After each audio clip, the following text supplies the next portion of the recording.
on the Six Screens Telenetwork, earning the reputation of giving all the right ingredients, uninhibited in exposing the hardcore facts about the Watchtower Society.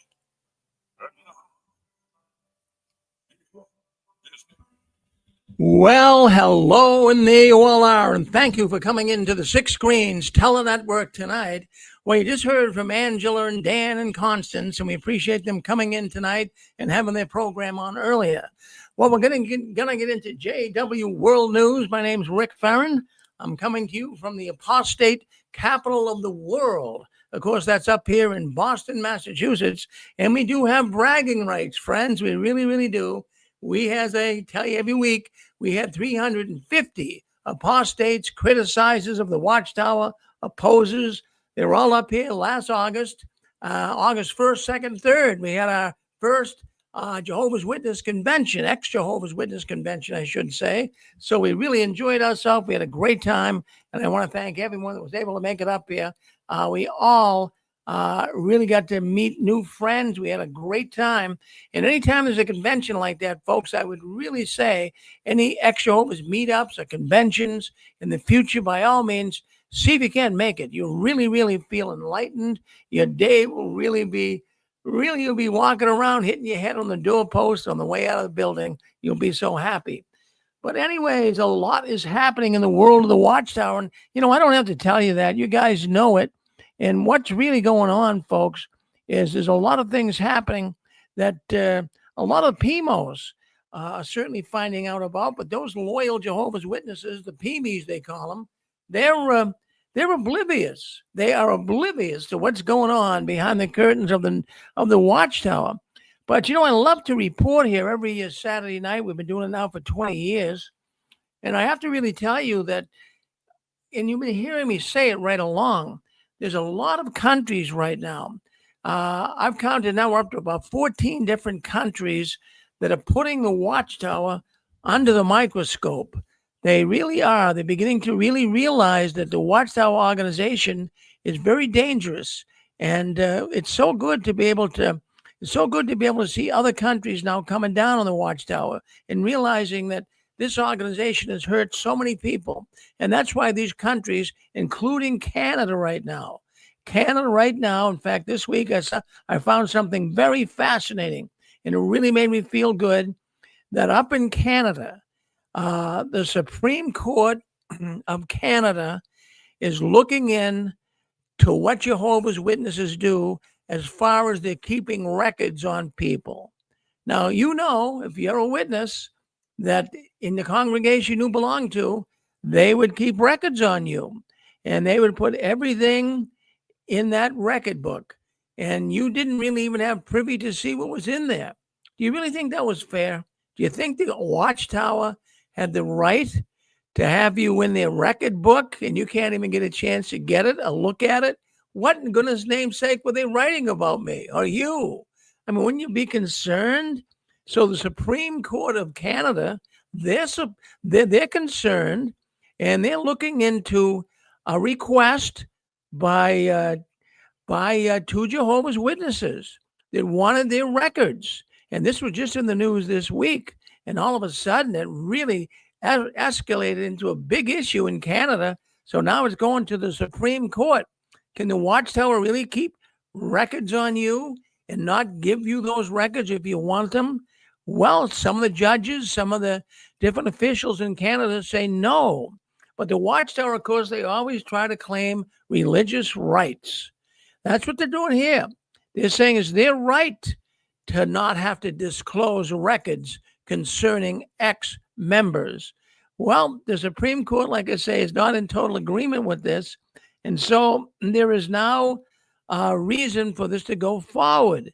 And this could really mean monumental changes for the Watchtower all throughout Canada. And then see, the more the witnesses, the more the Watchtower is brought up in the news around the world, other nations are following suit. They're following suit. Remember Norway? I mean, Norway was really giving the Jehovah's Witness organization a lot of problems over their shunning and claiming that, you're going to be cut off from any money that we give you based on the fact that you shun people when they leave the Watchtower. So other countries, Belgium, Sweden now, they're looking into Denmark, another one, Slovakia. They're looking into the fact that Jehovah's Witnesses are not adhering to the standards of those countries. You can't shun people and get money from the government. So, there's a lot of changes taking place, but Canada's problem here isn't right now concerning shunning. It's concerning the Watchtower keeping records on you. So two brothers up there, former Jehovah's Witnesses, went to the British Columbia's court and told them that they want their records, and Watchtower won't give it to them. So this was actually something that made the government in Canada look deeper into the witnesses. And the more they looked, the more they said, hey, you're going to have to give these people their records. It's their personal information. So this is a good thing. I'm thinking this could really escalate into other countries. It could come here to America. I know even right now over in the United Kingdom, they're looking into it. How much data can the Jehovah's Witnesses keep on people?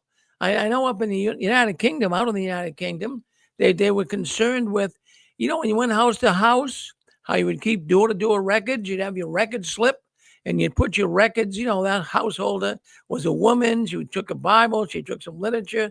Well, the United Kingdom is coming down big time on this, and the witnesses are starting to really have to, roll back a lot of their policies and procedures based on these countries now, putting them under the microscope. So, the U.S. government certainly should think about this as well. There's a lot of underage kids. Think about this. There are underage kids that go to the elders and they tell the elders about what's going on with them. And the elders hear all of these sexual misdeeds that are taking place in the congregation by their own fellow members, and they bury it, but they keep it in the records. So little Susie Zealous, she goes to the elders. She says, elders, Brother Johnson, he did this to me. Well, they'll take notes of it and put that all in little Susie's records, and nothing's ever reported. So they don't want these records to get out. So this is a big deal. So this is this is supposed to be a spirit-directed organization, right? I mean, that's what they say. They say the governing body is spirit-directed, spirit-anointed, and spirit-directed. Well, yeah, they're spirit-directed, and the governing body is directing the elders to keep these secrets in the congregation. Don't give these records out. So this is going to create unbelievable chaos in the witness world, at least in Canada right now. What would they do? I wonder how they would make changes. They want to spy on you. They want to know everything you're doing. Any little sin that you committed is probably on those records. Anything you did that upset an elder is on those records, and yet they won't give them to you. So no, you should have the right to those records. You should know what's on those records. Now, the one thing I know about the Watchtower, they're very sly, right? You know it. I know it. They'll try all kinds of devious things. So I'm just thinking out loud here, some of the things they might do. So if Canada comes down and says, hey, listen, you cannot keep records like this on people. At least you have to share it. If you're going to keep it, you have to share these records. You have to let them know what's in their records, what's in their files. So I'm just thinking the Watchtower, they might make an attempt to circumvent their rules. They might say, okay, brothers, we can't keep records, but, maybe we can circumvent it. Maybe we can just speak about it orally. Well, we know little Susie had her problems, and we know Brother Faith had his problems. And, we'll just keep talking about it so that we have it down pat. And they might do it verbally, or when it comes time to get the records. Suppose you're a publisher up in Canada, and the Supreme Court now says, hey, look, you're entitled to get the records. So you go to the congregation and say, I want my records, Brother Elder. I mean, they could come up with a story. They could say, well, I remember in school, I remember some stupid stories where the kids didn't do their homework. Well, the dog ate my homework. I mean, will the Watchtower pull something like that?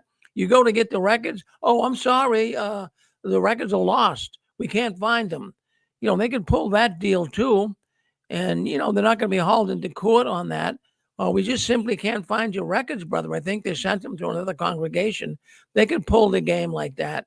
So I just wanted to bring that up. And because it always makes my heart glad when I see the Watchtower being investigated by countries.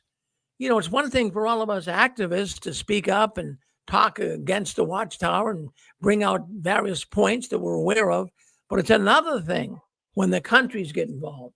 Did you want to say something? You're on with us. Go ahead. Yeah, Mr. Farron. Yeah. Take the other caller first, please. All right, go ahead. I think we got Donald on it. That you, Donald? Rick, I was just thinking if they decide to change that, one of the things they could do is Watchtower may charge people for those records, because sometimes companies, I know hospitals will sometimes charge you for your records. They'll cost you, have you pay money for them. So I wouldn't be surprised if Watchtower says, okay, we'll give you your records, but you got to pay us so much money and we'll give them to you. That's what I think they could do. If that's what they wanted to do, they could do that. Well, I never thought of that, Donald, but I'll tell you something. You got me thinking here. Now you got my brain moving a million miles an hour. What I'm thinking too is you're absolutely right. I've got medical records from my wife and for family members, and you go into the hospital, and as long as you have permission from the person who wants the records, they'll give them to you, but you pay for them. In many instances, you pay for them. And so I can understand that, you couldn't go into the Kingdom Hall that I go to and get my records. But don't you think that the publisher who is in that hall has a right to their records, Donald? Yes, they do. Everybody has the right to their records, because that's already, I think that's the law already. I believe that you're allowed to get your records. So why is Watchtower breaking that law? Because everybody in a free country like the U.S. and Canada has the right to their information, because it is their information. Watchtower does not have the right to keep that private. They have to give that to people. So, with Watchtower claiming, oh, we obey the authorities, oh, we do. No, they don't. They don't. They break the law. That's what they do.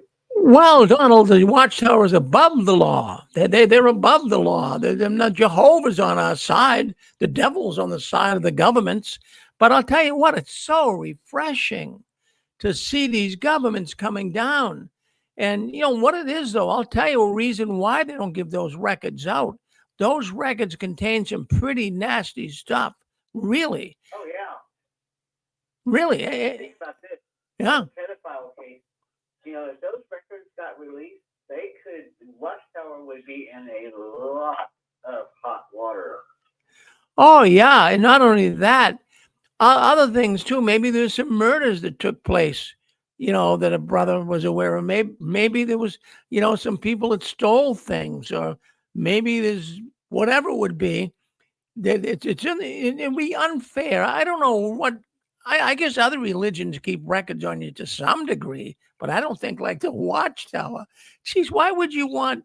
Well, why would you want to keep records on every little misdeed a person would make? Hey, we all make misdeeds. Do I want that in writing? Absolutely not. Why? And all that they do is in writing. They write that down. When you have your disfellowshipping meeting, they write all that down. They file that stuff away, and all that's on record. So yeah, they don't want to release that stuff, because basically what they're doing, they're writing down, they're keeping track of every sin you commit. And where God says if you confess your sins to me, I'll forgive you instantly. But they don't forgive. Watchtower doesn't forgive. They don't forgive instantly. So your sins are permanently written down. Yeah, well, Donald, I'll tell you what. I'll give God the right to keep records on me, but I don't think the Watchtower has rights to keep records on me. And why would they want to do it? My goodness sake, don't you think life is hard enough, Donald?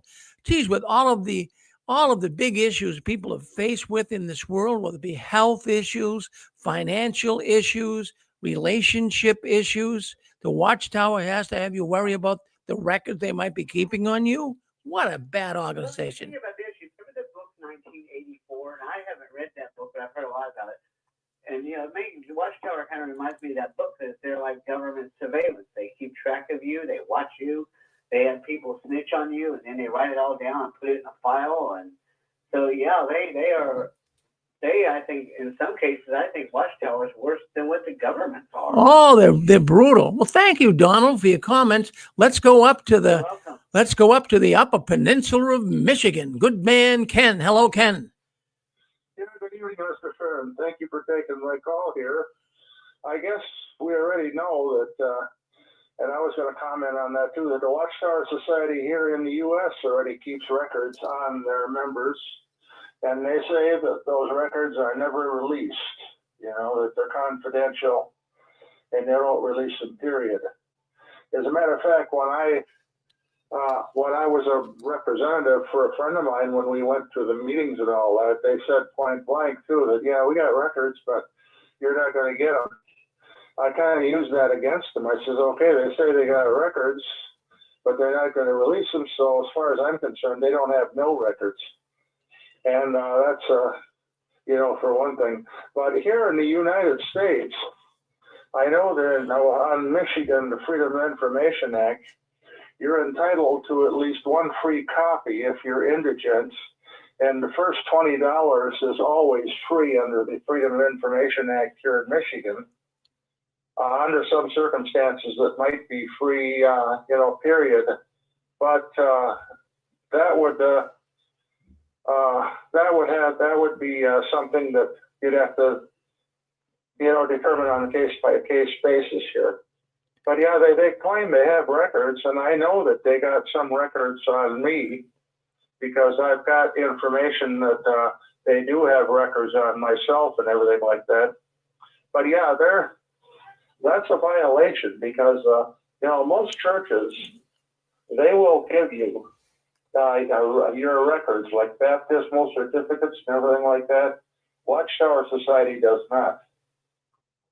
So, well, whatever it's worth and all that, so we hope that they crack down if they're keeping records and so forth in secret, and they're hiding pedophiles, and there's evidence of pedophilia on some of these records. We hope that they can be subpoenaed. We hope that an end can be put to the secrecy. Well, Ken, that's a very, very good narrative you just gave. You hit it right on, and we're hoping the Watchtower can put an end to the secrecy is right. In fact, what it got me thinking about is my good friend Dick Borgie. A few years back, the Kingdom Hall he used to go to in Drake, Massachusetts, it was taken over by another church.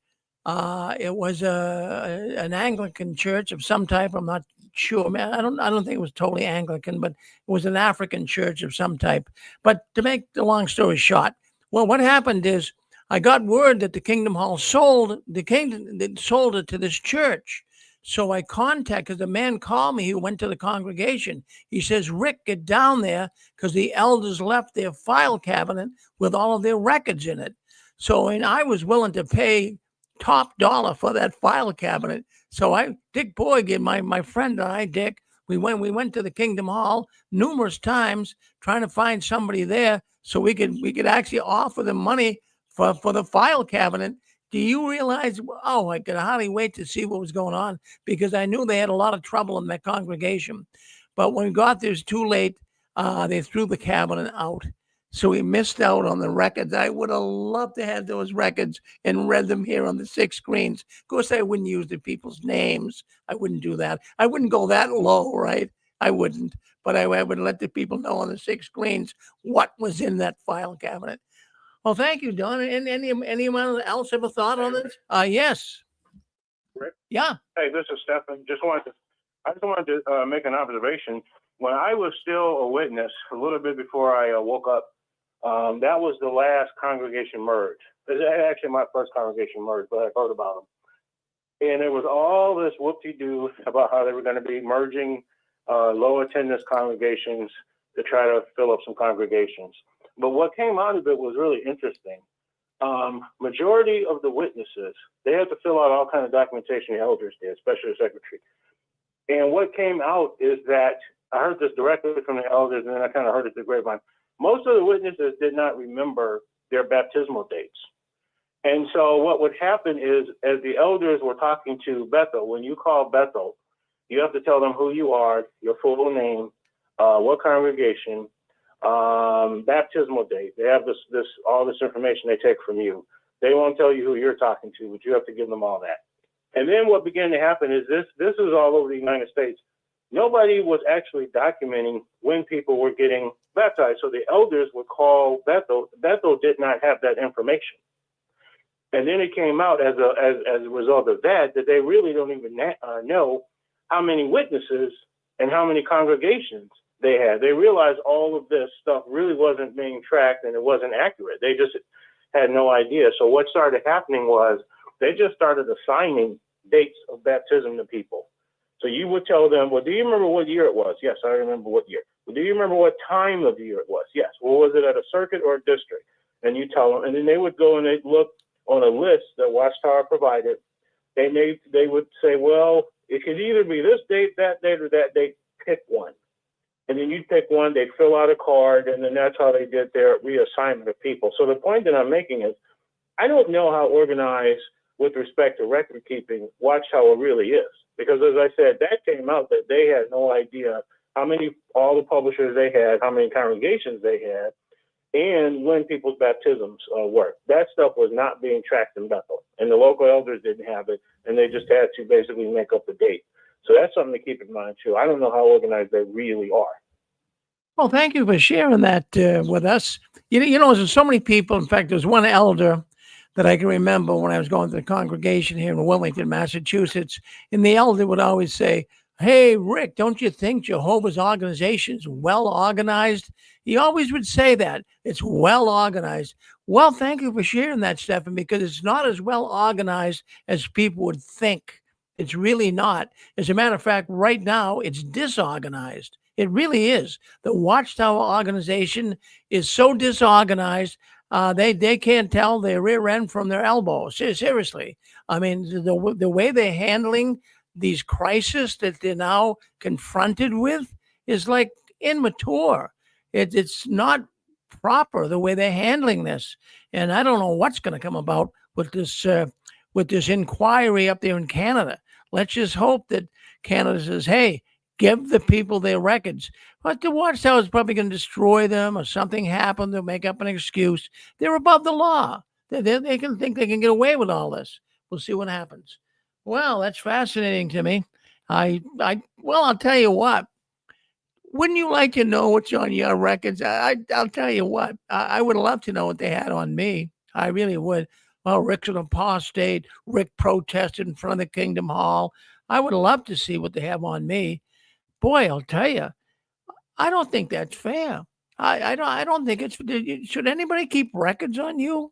You know, really.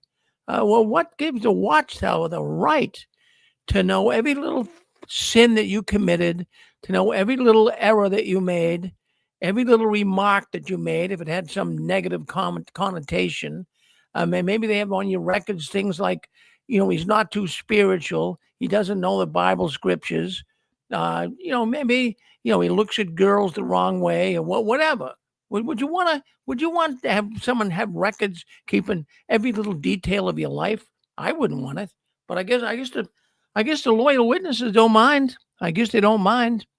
And we'll see what happens. Hopefully, Canada can put an end to the record keeping of the Jehovah's Witnesses up in Canada. Hey, let's move on. Let's talk about this. Now, this week was a big week. I mean, all over the news. If you watch Fox, NBC, CBS, we all know the Epstein files have been released, and now they do have an okay to move forward to see who Epstein, and we know who he is, Jeffrey Epstein, the pedophile, the trafficker of sex, a bad person. He was, taking advantage of young women and doing all kinds of sexual misdeeds to them. He would take them to his island. He had an island, and he would take the girls there, and they would have all kinds of sexual activity with these young girls. Sex trafficking is what they call it. So, of course, we all know the story Some say he committed suicide, but the real story is he probably killed himself in jail. No one really knows, or someone probably killed him, either committed suicide or someone killed him. Probably, I think it was someone killed him, right? Because they didn't want these files to get out. So the files did come out this week, but I'm laying in bed the other night and I'm thinking, wait a minute. Where have I heard about all the pedophilia and all of the sexual predatory type stuff? I hear it in the Watchtower. I go through this news every week. The Watchtower, they're a sex perverted organization. And now I'm thinking, is there any connection? Is there any connection with Jeffrey Epstein and the files that have been released? Well, only time will tell.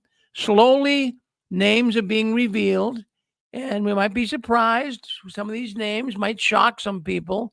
But I was wondering, will any of the governing body, any officials of the Watchtower, will they be in the files? So I don't know who to ask. I mean, all the files haven't been released. So I asked AI. I asked artificial intelligence. I asked Gemini on Google. Are there any Jehovah's Witnesses that Watchtower that has come up in the Epstein files? Is there any information how Epstein might have been connected with the Watchtower of the Jehovah's Witnesses? Now, when I say the Epstein files, this is what AI came back with. So I'm reading it verbatim.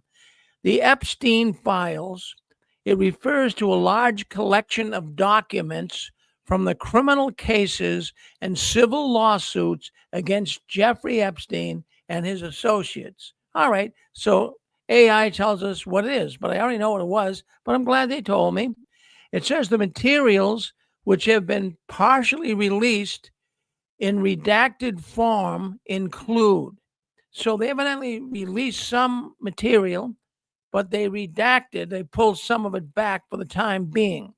So what is in these files? AI is saying contacts and associates of Jeffrey Epstein, names of prominent individuals, including politicians, celebrities, business executives who were Epstein's social and they were in his social and financial circles. Okay. Well, I mean, Epstein was a billionaire, and a lot of the people that he chummed around with were billionaires. Now, I'm thinking maybe the Watchtower didn't quite meet the criteria Epstein's friends had to have, but nonetheless, they did have money. I mean, Watchtower officials do have money, so it's hard to really know. But listen to what our AI says. Now, it says here that some of the high-profile individuals referenced in the release of these documents and flight logs, they went through a lot of information to get the right people here, and she was included in Epstein's circle of friends. They include Bill Clinton, Donald Trump, Prince Andrew, and others like Woody Allen and billionaire Leon Black. But just being named now does not imply complicity in these crimes. So we can't say that, okay, Donald Trump and Prince Andrew and Bill Clinton were friends of Jeffrey Epstein, so they must have done the crime. Well, we can't say that. We can't. Let's wait for more records to come out. But anyways, what I found interesting, Gemini or the AI said that court documents, transcripts, and other exhibits from lawsuits showing what went on with Epstein and this Chris Lane, I guess it is, Chris Lane Maxwell. We know who she was. She was Jeffrey Epstein's girlfriend, and she was the one that was responsible for recruiting these young girls to come and have sexual relations with these old men, these pedophiles. So, but then it does say the Watchtower Bible and Tract Society of Pennsylvania is in main legal entity. That's their name. They're saying that's their entity worldwide, Watchtower Bible Tract Society of Pennsylvania. Now it says here that it was originally founded by Charles Taze Russell, as we all know. They go into a real explanation here, but I'll get to the bottom line. It says that the search for Watchtower and Jeffrey Epstein, they show no overlapping or connection between the two organizations. So we can rule out here that Watchtower is not to be found in the Epstein files. Now I said, okay, that's Watchtower. So let me put Jehovah's Witnesses into AI. See if anything shows up different. So when I put Jehovah's Witnesses in the Epstein files, similar stuff came up. I got a little bit excited there for a while, but it says there's no public evidence of Jehovah's Witnesses. But I do like what AI did say. The connection between the two organizations appears to be an association based on the serious nature of abuse and existence of large private document collections in both contexts, but they have separate issues. So in essence, what AI is saying, even though Watchtower and Jehovah's Witnesses aren't mentioned in the files, it says Jehovah's Witnesses do have an existing kind of a related problem that Jeffrey Epstein is faced with. And that is, of course, hiding and covering up child sex abuse and sex trafficking. So it did acknowledge that. So what's the bottom line here? I really wonder if some of the Watchtower members, even though they're not listed here, I mean, it's not all conclusive at this point, if any of them were engaged with Jeffrey Epstein. Now, there seems to be, and when you stop and think about it, Jehovah's Witnesses, for some reason, many of them, they get roped into these shadiest sides of the world. That is the Jehovah's Witnesses and even ex-witnesses. A lot of them get involved in the music and entertainment industry.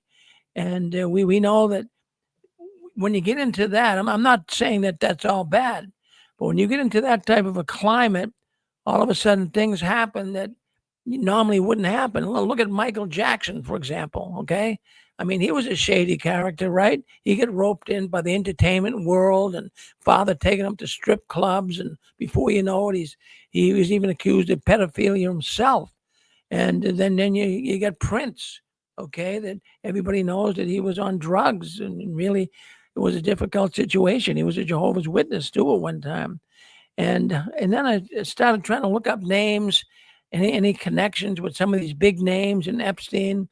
Now, the only name that was casually mentioned, and she's a Jehovah's Witness even at this point, is Serena Williams. Now, she was casually mentioned. I tried to do a little more digging. Serena Williams, the tennis star, right? You know who she is. Well, she was casually mentioned in some of the emails that was in these files that Epstein had. Now, that doesn't mean that she was involved in any, bad behavior. It was mentioned. So I can't tell you Serena was involved. So what I'm thinking, even if the witnesses, even if a loyal Jehovah's Witness found out the Watchtower was named and mentioned and was involved with Jeffrey Epstein, I think it would just go right over their head. I don't think it'd be terrifying to them at all. They'd just say, well, we have imperfect men in the organization. So I don't know what I was trying to do here. I mean, I'm just trying to satisfy my own curiosity. But then I'm thinking, okay, so I don't see any connection with Watchtower, Jehovah's Witnesses. I do have a little connection I'll share with you as we go along. But, I got thinking too today as I'm doing the news, I don't think the governing body really needed Epstein. I mean, why do they need Epstein? I mean, they had their own island. Yeah, they do. Now, how do I know that? Well, Epstein had his island. I forget where it was. I think it was somewhere in the South Pacific. But he had his island where he took these young girls and all kinds of sexual misconduct with them. Now, you might have known Sister Willow. She's been on our program. She had her own program on the 6 Screens up until about 2 months ago.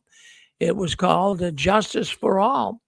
Now, Sister Willow was the name she went by, and she was trafficked, and she admitted it right on the 6 screens that she was trafficked as a young girl and was brought to an island.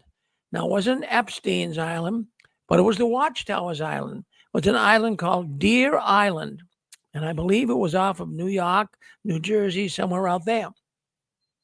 And she was trafficked in the Watchtower, and she actually came right on and talked about it when she was a young girl, how she was actually taken to this island and she had sexual misconduct happen to her. So that's a known fact. I mean, we all know Sister Willow, and she was brave enough to come on and talk about it. But okay, so did I come up with any connection at all?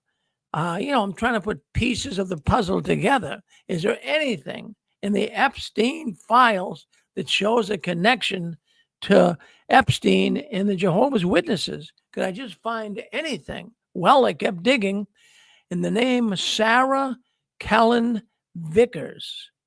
That's Sarah Kellen Vickers. Yeah.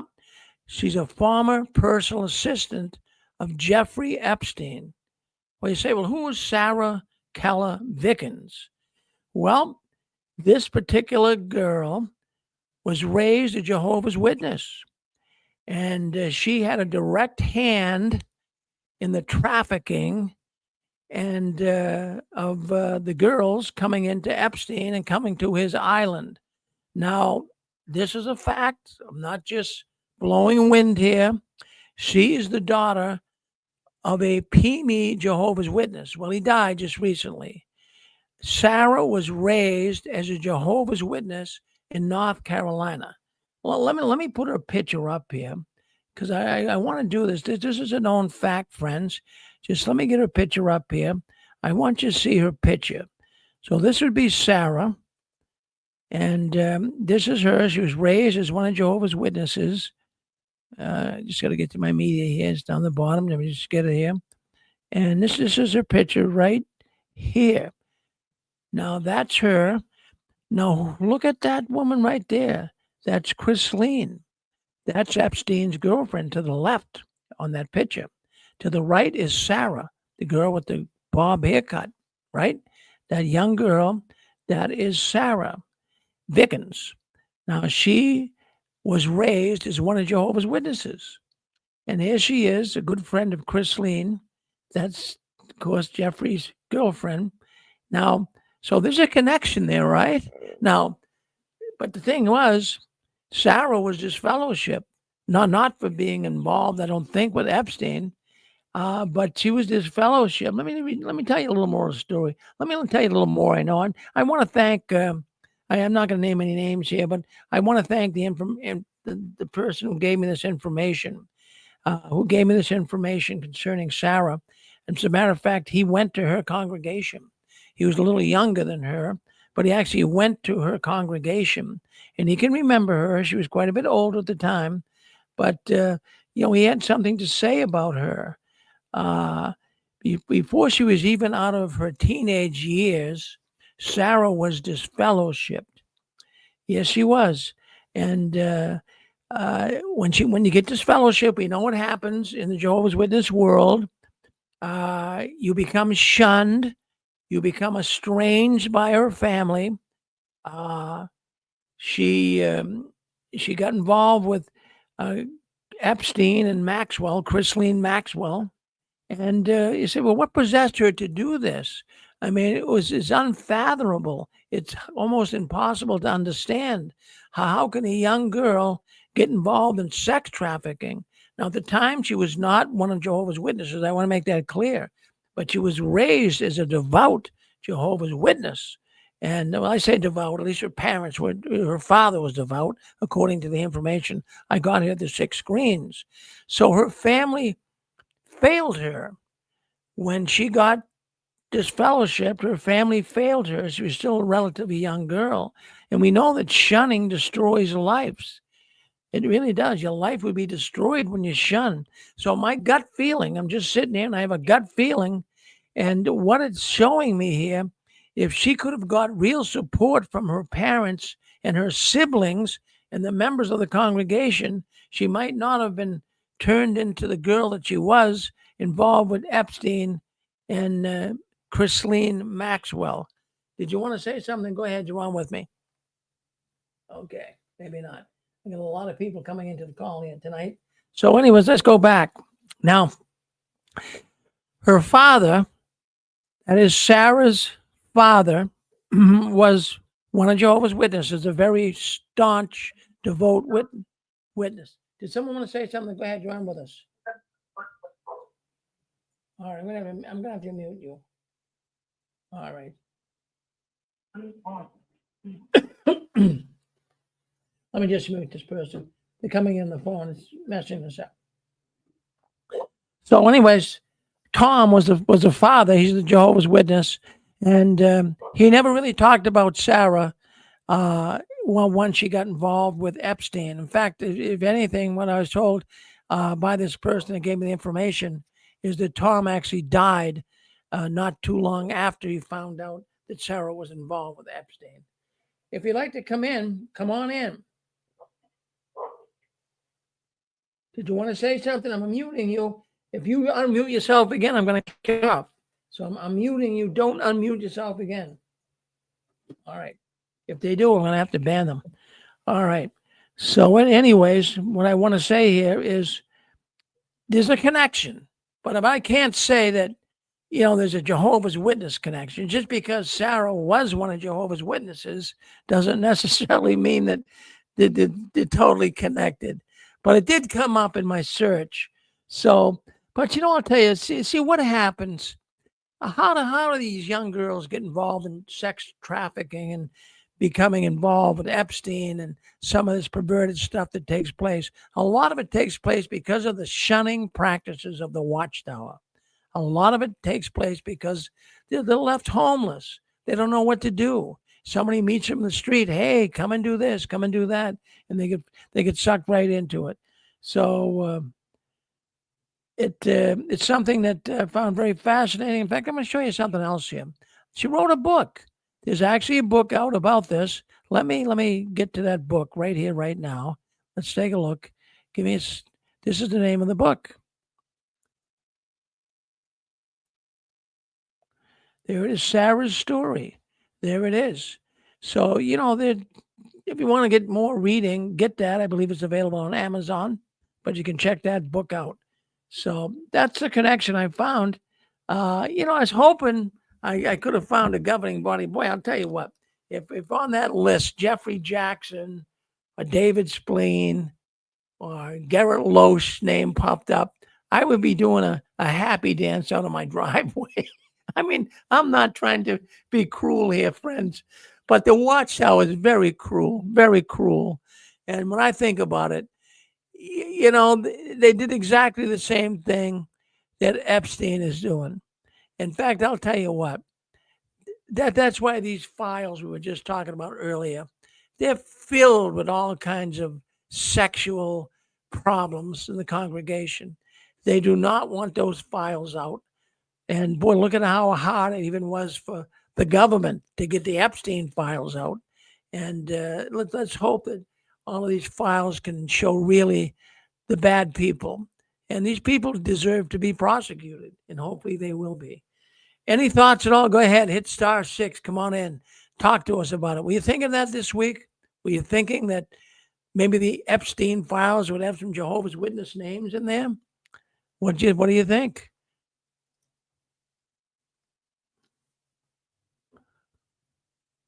Let me get in here for a second. Let me check something. All right. All right. Well, let's move on. Let's move on. Let's talk about some other stuff. Yeah. Yeah, I was just going to say, I just wonder how long the people will stay in denial.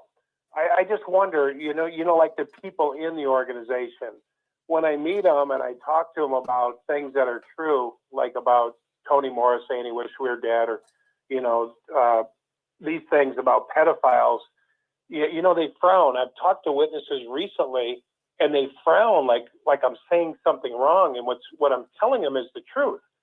I'm not telling them the apostate stuff. I'm telling them the truth. But I just wonder, how long is it going to take for them? How long are they going to continue to deny reality? Because, I looked up that thing when you were talking about Epstein online, and it says, although they didn't say there's anything that's come up yet, they said there is well-documented information on pedophilia and elders' negligence in the congregation and hiding files and deleting files. That's on AI. And so anybody can find that. So it's shocking to me that the witnesses, and it pisses me off. I don't know why it does, but it pisses me off that they don't want truth. And here they got a lying governing body, deceitful governing body, hateful governing body, horrible slave masters, and yet they deny this truth that's just coming out everywhere. It's coming out of every crack.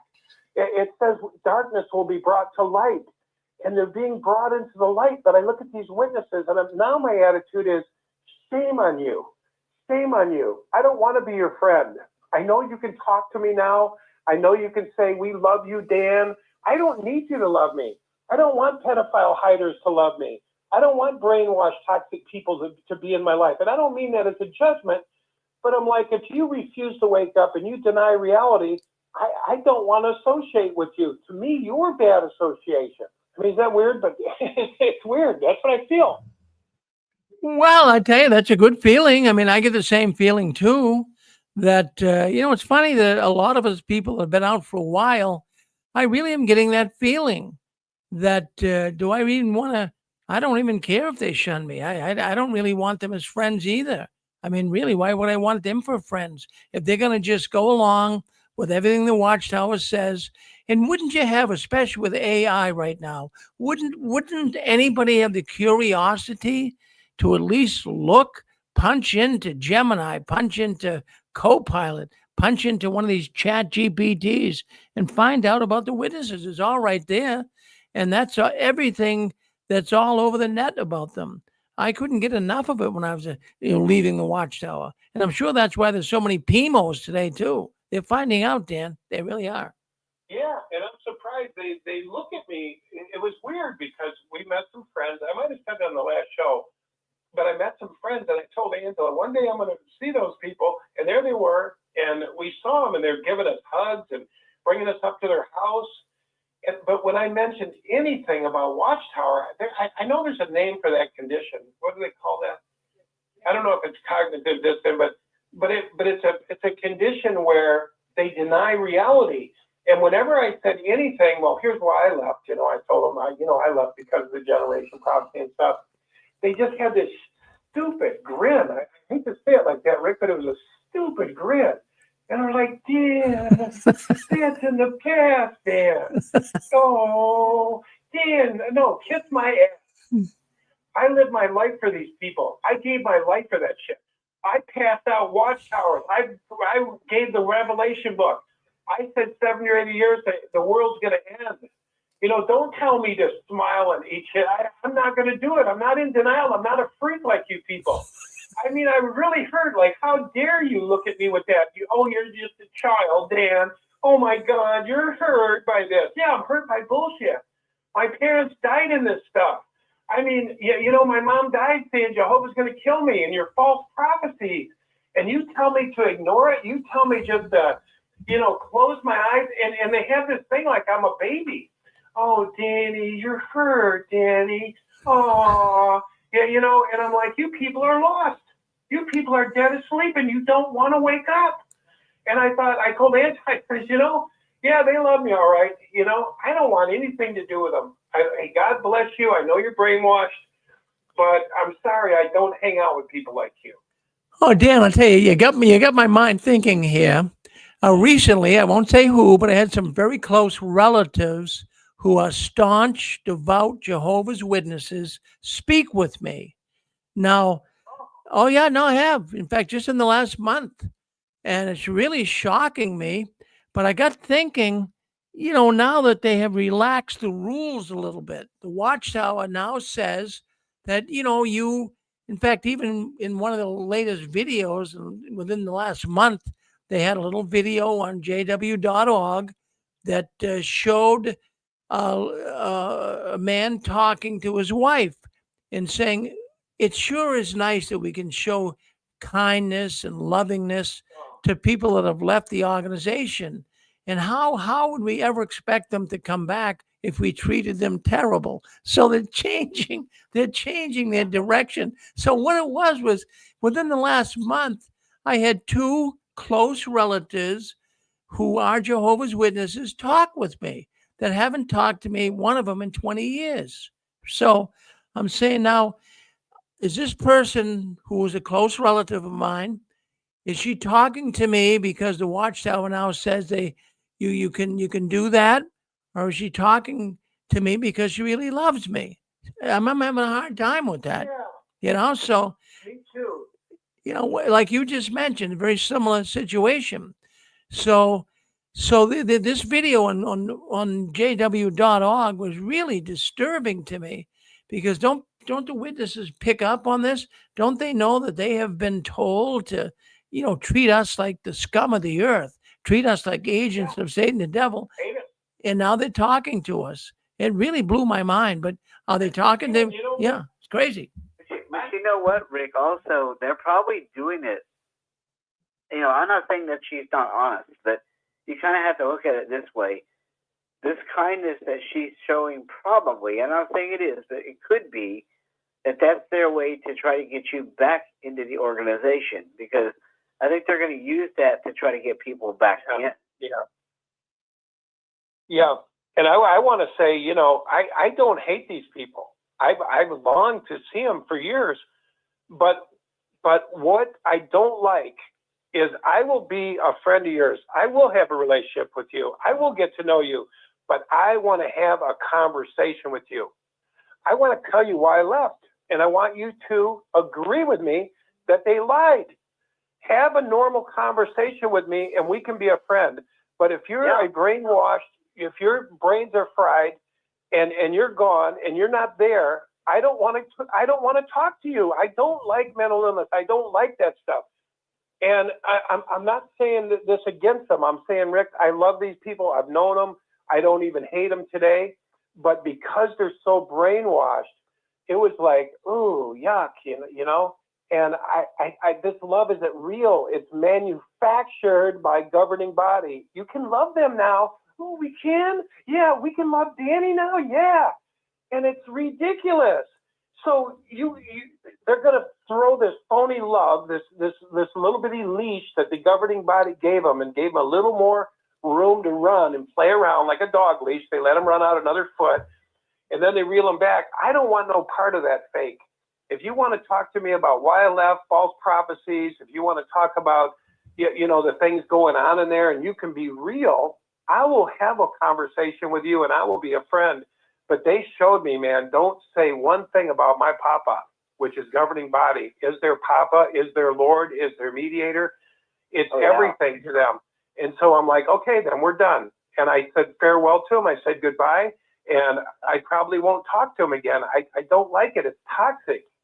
Oh, yeah. But a while back was mentioned on here on the 6 screens a while back, not too long ago, that Watchtower is involved in the interfaith movement. They don't let people know about it, but they are. And the interfaith movement is making them change stuff too, because they don't want to be denied anything. So, they're in with the interfaith movement, trying to make all these changes and trying to blend in with all these other religions that they claim are false, but yet they're doing it behind the scenes. So, I think all this love stuff that's coming out now, I'm not saying everybody is faking it, but there's probably a lot of people that are faking it. Yeah. Well, I'll tell you what, in fact, even this relative of mine, I've talked to her twice in the last month. And I really couldn't believe it. Now, I haven't really talked to her really for 20 years. And, she's saying to me, I love you, Ricky. I love you. They call me Ricky. Oh. So I'm scratching my head. I'm saying, wait a minute. You haven't talked to me for 20 years. How can you love me? I mean, jeez. I mean, you can tell it doesn't, but it sounded sincere, but boy, I'll tell you, my brain had a hard time connecting sincerity toward it. And the first thing that jumped in my yeah. Ask her, she was talking to me, if she were, even though she's not really my relative, if I were a JW or if I was my ex-JW, I would ask her and say, "Are you telling me this because now the governing body says you can't? Are you talking to me because you really want to talk to me?" Oh yeah, Donald. Next time she'll talk to me again. I know she will, and I'm going to ask her that. I'm going to say, really, I'm confused on this. I really am. I mean, if you really loved me, I think you would have kind of overlooked the disfellowshipping rules and talked to me from the last 20 years. But I mean, now that they're saying you can talk, but I'll tell you, there's a lot of witnesses and ex-witnesses that are going to be very confused over this. In fact, even one of the segments we're going to talk about even here tonight is, changing it from disfellowship to remove. We're going to get into that in a little bit. They no longer refer to it as disfellowship. And now they're talking, and now, in fact, I'll tell you what, and the elders are enforcing this. The elders and anyone that's still calling it disfellowship, they're being really scolded.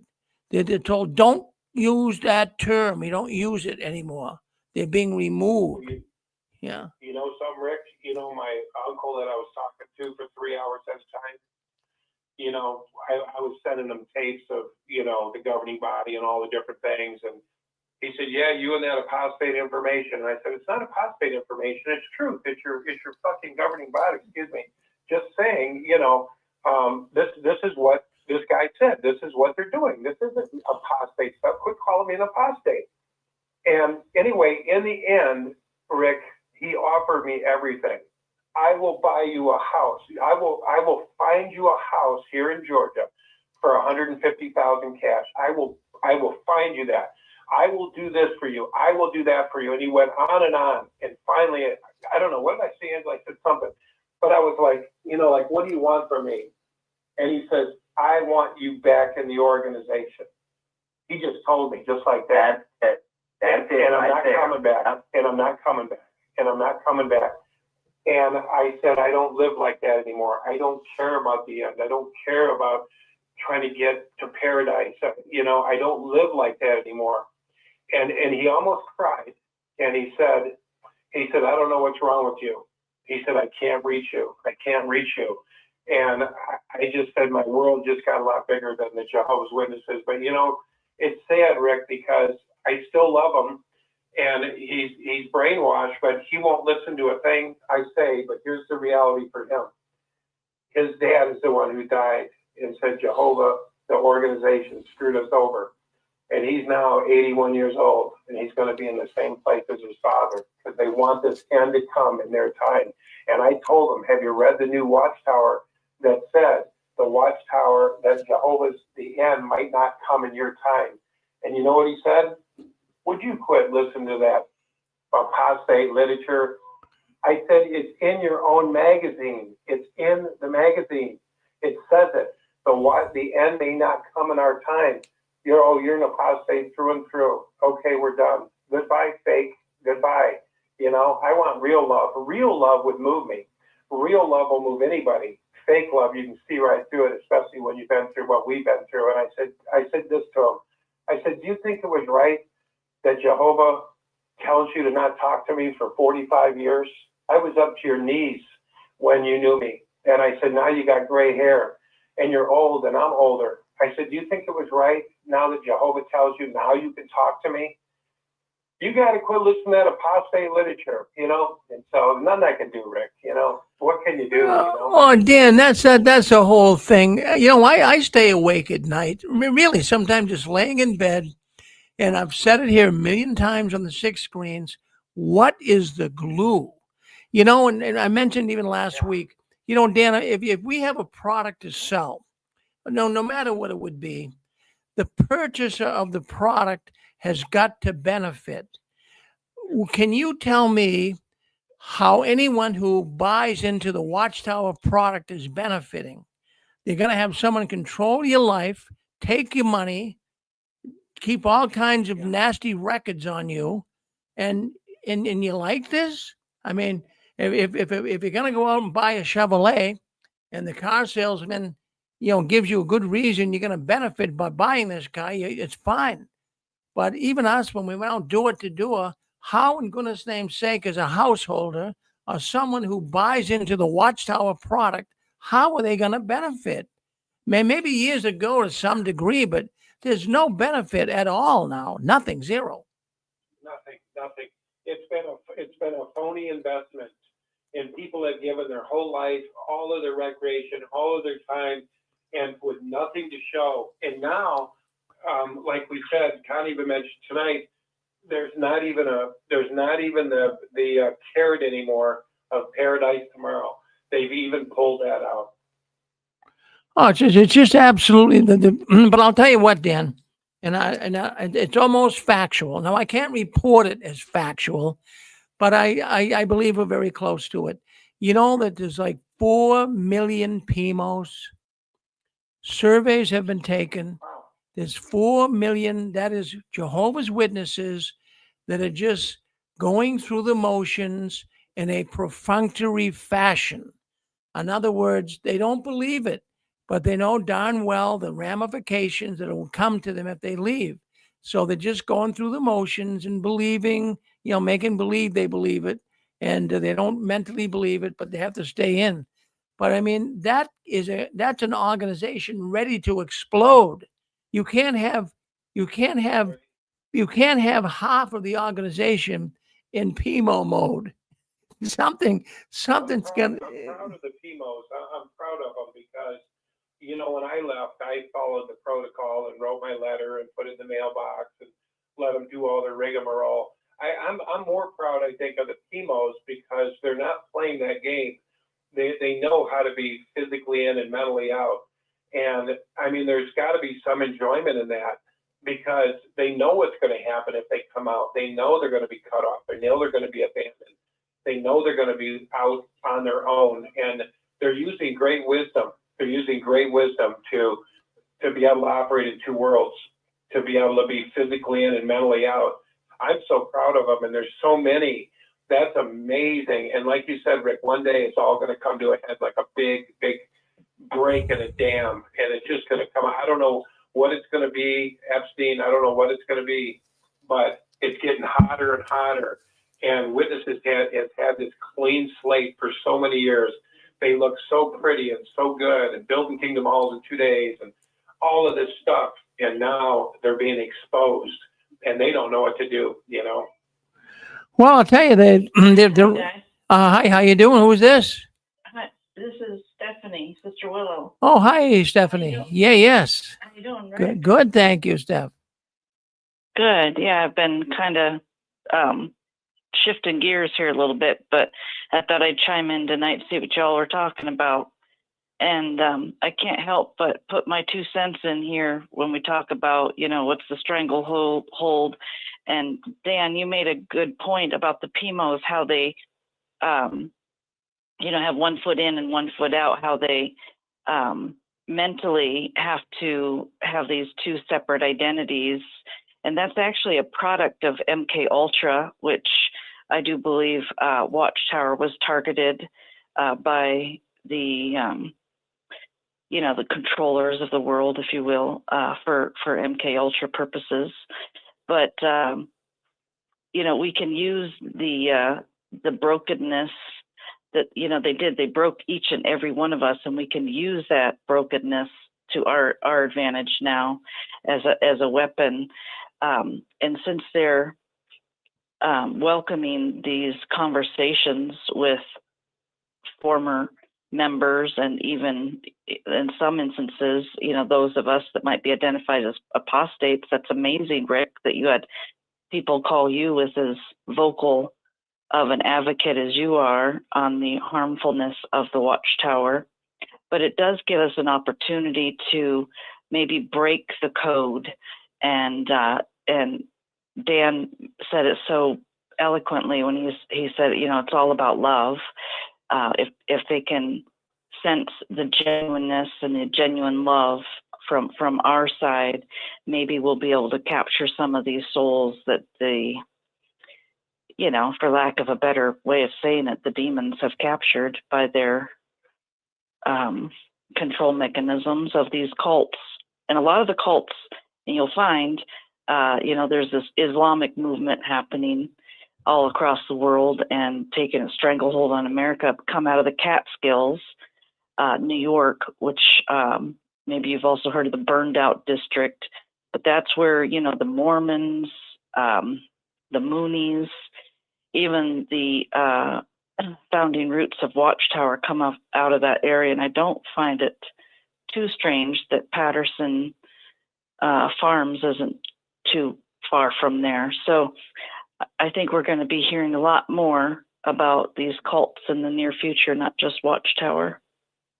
Well, Stephanie, in fact, I'm glad you came on. I was just talking about you about 15 minutes ago, and I was trying to bring the Epstein files into the witness world and any mentions of Jehovah's Witnesses or Watchtower. And of course, AI doesn't have anything on them yet. There was one woman that was involved. She raised a Jehovah's Witness, but she left and got involved with the Epstein people. In fact, she became a recruiter, I guess, evidently with Epstein. Sarah. Yes, Sarah, right. So you're aware of that. So I did mention Sister Willow. I mentioned Sister Willow had a program on here, and she, the Watchtower might not have to have been involved with Epstein. They have their own little sex trafficking ring going on, and very similar things to what Epstein was doing. And the sad part about it, though, and even when you had the program, people still have a hard time with the sex trafficking. They do. And the reason I'm glad you really brought light to it, you and Brian, your husband, I'm glad you brought light to it. More and more people, now that these Epstein files are out, they're seeing this is real stuff. A lot of people wanted to shove it in the background and not even pay attention to it or think people were making this stuff up. But now that this Epstein files are being released, that's going to help your movement, Stephanie. It really will. Do you feel that way? Yeah, it's all of our movement. And in fact, Kimmy Brooks, she did a video recently in the last few weeks. I can't remember exactly when it was, but some kind of update on the investigation. It would have been the early part of November. But she started it off with the legal definition of human trafficking. And that's the thing. Sometimes because we aren't versed in these things, we don't know what we don't know until you go and you actually, look at the verbiage of things. There was a lot of human trafficking going on in Watchtower, not just sex trafficking, involuntary labor, coercion. These enterprises, they do know how to operate under the radar. Well, no doubt. I mean, we're starting to see things as we move along in the world. We're seeing so many things that are now coming to light. And whether it's technology is catching up or whether people are just having a different feeling to it, bringing some of these criminals to justice, they're not going to be getting away with this like they have in the past. And there's more and more. In fact, I was thinking of you the other night when I was watching the news, and they had these ladies come on that when they were younger, similar things happened to them that happened to you in the Watchtower, and they were speaking about it, and they were so happy. They were so happy that all of this is now coming out. So, there's starting to be more of a trend now where people are going to take this as this is happening, friends. This is not some movie somebody made up. This is real stuff, Yeah, history happens in cycles, so each turning we see the same events unfolding in a new way. 2 turnings ago would have been the Civil War, and that war was supposedly fought over slavery, but it was actually over the use of taxes, which if you parallel that to what's going on now, in today's political scene, it's easy to see the same players are, in control and fighting with each other. But does anyone remember how there was a newspaper article that had come out about the Jehovah's Witnesses? It was either in Russia or Ukraine. I want to say it was Russia. They were found with stacks of money, guns. Like, doesn't that seem very out of place? I do remember that, Stephanie. Yes, I do. See, the Russian government, they look at Jehovah's Witnesses as an extreme terrorist organization. Now I know that, I'm not going to put them in the same category as ISIS. I'm not, but I mean the Russian government puts them in the terrorist category, and the way the Russian government feels about it is, when you shun people and you do all of these things that are totally against the government, then you're an extremist group. And I do remember that article that showed stacks of money and even guns that the witnesses had. Yeah, that were trying to. I don't know what they're trying to fight against, but the Russian government uncovered a bunch of witnesses that had the money and the guns. Yeah. Yeah, it's interesting to see how things, I don't know, are rising here with the, rise of Islam. I saw on the news the other day how Dearborn, Michigan, the people are taken to the streets, and at what point do the minorities, their ideology affect the majority? So I do wonder. I wrote my book on the flag salute issue and the decay and demoralization of Americanism because of the Jehovah's Witnesses. And I do wonder what other ill effects they've had on American society as a whole. So it's going to be interesting to see things unfold here in the future, isn't it? Oh yeah. Now you say being investigated by countries, and America even looking into their practices. Canada now wondering about them keeping records on individuals. In fact, there's even a court case we mentioned at the outset of the news tonight.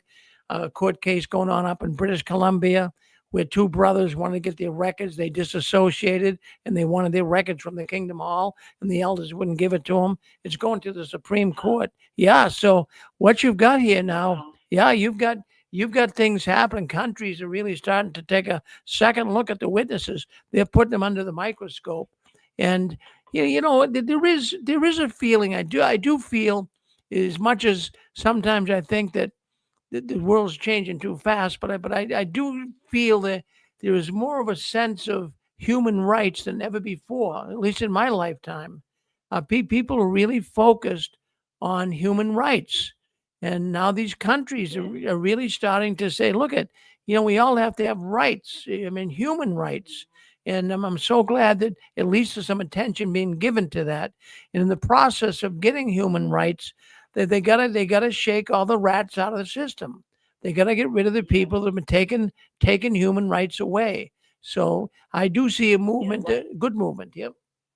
Yeah, like him or not, I'm not here to take political sides because this isn't about right, left, Christian, non-Christian, Islam, not Islam. Donald Trump wrote an executive order in his first presidency that still is in existence today on human rights, that organizations and corporations that knowingly abuse the human rights, that all their assets will be seized. So I do wonder, it just makes you wonder what policies like that are put in play and how we might be able to use them to our advantage. Yeah, it's something that, a person might say, come on, Rick and Stephanie. I mean, the witnesses aren't that bad. Well, they are. It might be easy for someone on the outside to say, hey, Rick, they're just a religion. Cut them some slack. And I get that a lot. But, I can't cut these guys any slack. I don't have a soft spot from the top of my head to the bottom of my feet for this organization. All of the harm they have caused, all of the harm, and yet they just walk around so pious and like they're God's only truth on the planet. That this has got to be looked into.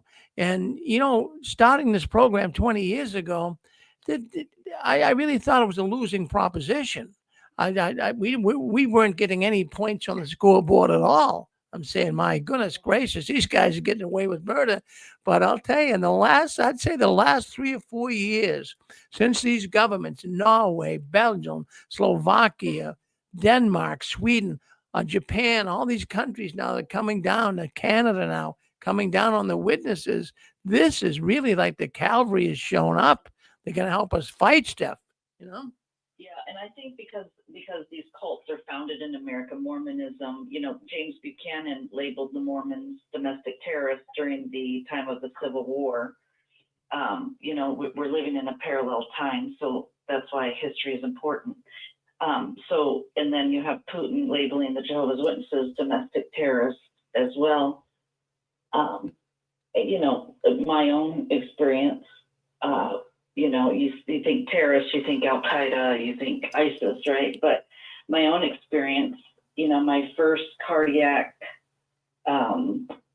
experience, heart attack, whatever you want to call it, occurred when I was 11 years old because of failed policies of the Watchtower. I know if that isn't a pure sign of terror, then being a terrorist organization, I don't know what is, right? Boy, that's terrible. You know, but I think too, Stephanie, you know, I'm 78 years old, and I was one of Jehovah's Witnesses for 50 years of my life. And when I think about it today, for an organization to take your family away simply based on the fact that you don't want to belong to that organization anymore, that's a pretty evil thing. In the world we live in, family is everything, and friends are everything.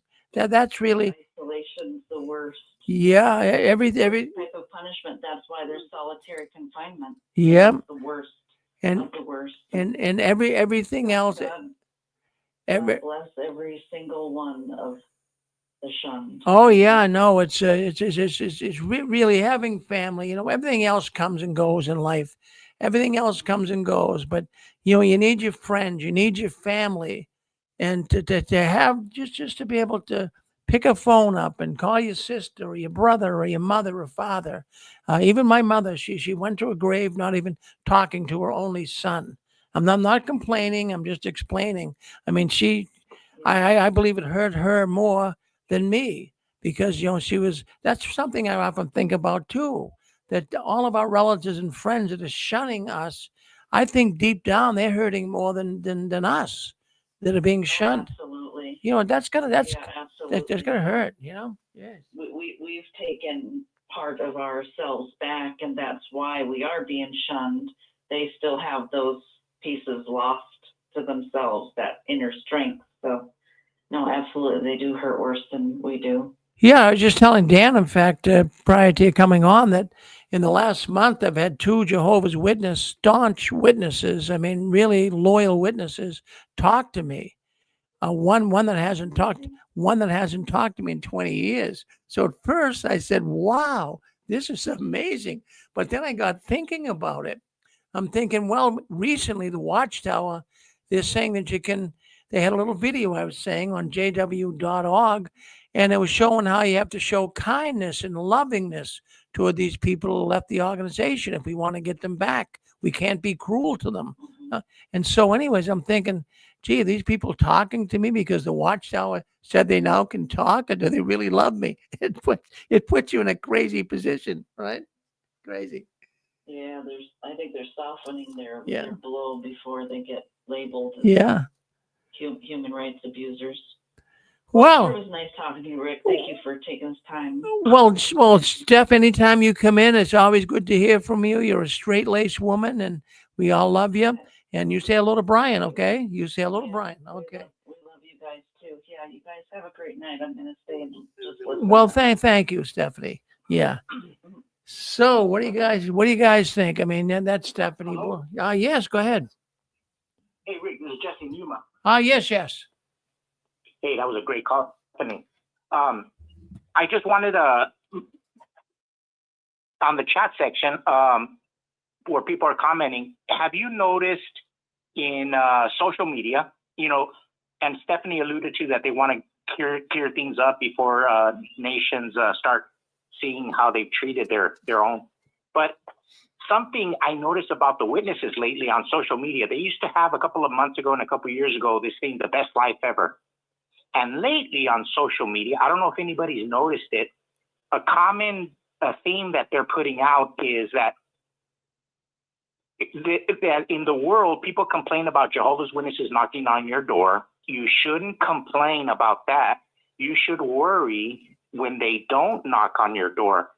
And I was just wondering if any of your listeners have seen that, because I've seen it about on the different websites on Facebook and other social media. This is a common thread that they're saying now, that you shouldn't be worried about them knocking on your door. You should be worried when they don't knock on your door. Have you heard anything like that? No, this is the first time I heard it, but you got something run through my head that, is this some type of a message the witnesses are putting out that, you're not going to get the message, Armageddon's coming, and you're not going to get it? I mean, you think that's what they're trying to do or what? Yeah, I don't think they're doing it like, there's nothing formal, nothing in writing. You know how sometimes there's this campaign, a whisper campaign, and I think a lot of witnesses are picking up on it. They think that they're hip and they're saying that, and they're all repeating it. Just like in the 70s when we were kids about the Smurfs, it ran with it, or the Colgate, everybody ran with it. Everybody runs with these things. So, but what I was thinking, these witnesses, are they so low IQ that they just can't remember 2 to 3 years ago when they stopped because of COVID going door to door? Do they have no memory that they were preaching 1914 door to door? You got to question the IQ of the common Jehovah's Witness, our brothers and sisters who are still in. Are they so low IQ that they can't remember that just a couple of years ago they stopped the preaching door-to-door campaign? That sounds like an ad campaign to me in a way. Like maybe Yeah, they it got does. an in there to do a little Madison Avenue. Yes, but it's not a formal ad campaign. I think it's a little behind-the-scenes campaign, kind of like the Best Life Ever. Yeah, that sounds like a spin for the product. Mm-hmm. That's what I caught too. But when you see it once, you start thinking about it. When you see it 2 or 3 times, you're saying, "Uh-oh, is this a new ad that they're coming out with?" Yeah, a new spin. Yeah. I was just wondering. I wanted to throw that out there, see if anybody has caught up on it, because it's a slow ball. It's a slow hanging curveball. Even the Los Angeles Dodgers can hit it out of the park. Well, the first thing, Jesse, I thought of, like I mentioned, this might be another game, another way to get you thinking. Oh, the witness is not knocking on my door, and then of course they might be telling they might be telling the rank and file that that the householders that haven't listened, the door is going to be shut.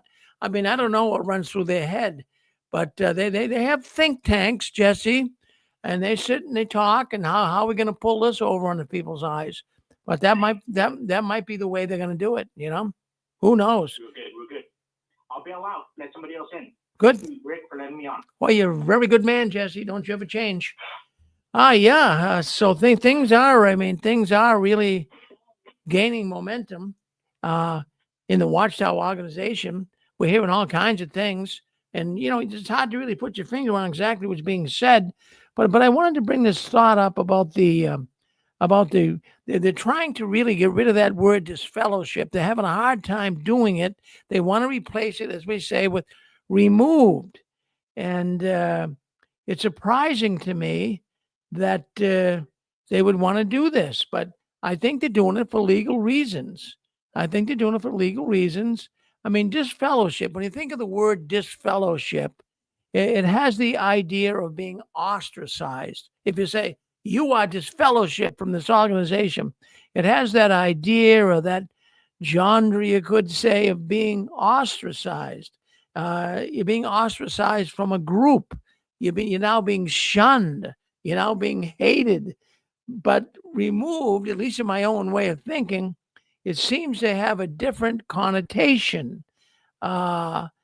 It really does. It doesn't seem to have that connotation that disfellowship has.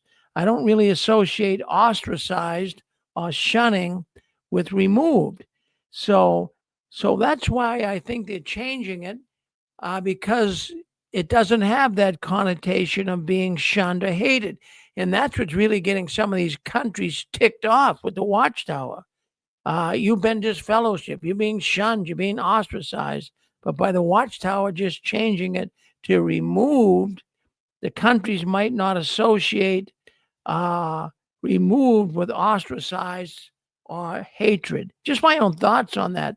But most of the PMEs, those who are loyal Jehovah's Witnesses, they're still saying disfellowship. Now, it's hard to get something like that out of your head. I mean, for years they said disfellowship, disfellowship, disfellowship. Now they're talking about being removed. And some of the PMEs, those who are still loyal witnesses, I mean, super loyal witnesses, that they can't get it out of their head. And so they're actually being counseled by the elders. The elders are listening carefully to everything they say. And if the rank and file says disfellowship, they'll correct them. No, we don't use that term anymore. We use the term removed. So this is something, I mean, they're really making a big deal out of this. And when somebody makes a big deal out of something, it means it's more than we see on the surface. I mean, why make a big deal out of it? But they are making a big deal out of it. So I believe it's strictly for legal reasons. And I really believe that they're going to continue to try to make the countries happy that are disgruntled right now with the Watchtower. So I wanted to bring that up. But another thing I wanted to bring up too that really caught my attention this week is Jehovah's Witness cart witnessing. We know it showed up at the Super Bowl. It shows up at soccer games, baseball games. It shows up wherever there's a crowd. So the latest place where now you can see Jehovah's Witness carts showing up is at the immigration office. Now, isn't that something?